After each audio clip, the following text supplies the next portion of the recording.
Hello friends, welcome to my YouTube channel. So today in this video I am going to show you how to take a burst shot in camera in this device. Open the camera. Now tap on the option 4 dots. Tap on this one, tap on settings. So here you can see the option swipe shutter button 2. Tap on this one. You can see two options. Take burst shot or camera create GIF. When swipe down the shutter button, then you can take a burst shot. Otherwise, you can create a GIF. So to take the burst shot in camera, select this one and let me show you how it works. Now I am going to take a photo. Now just swipe down the shutter. You can see. Go to the gallery.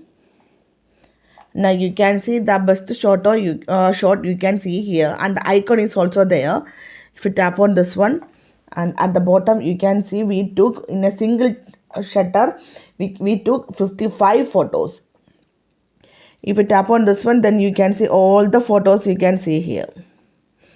So simply in this way we can take a best shot in this device. So hope you guys enjoy this video. Thank you for watching. Thank you. Bye bye.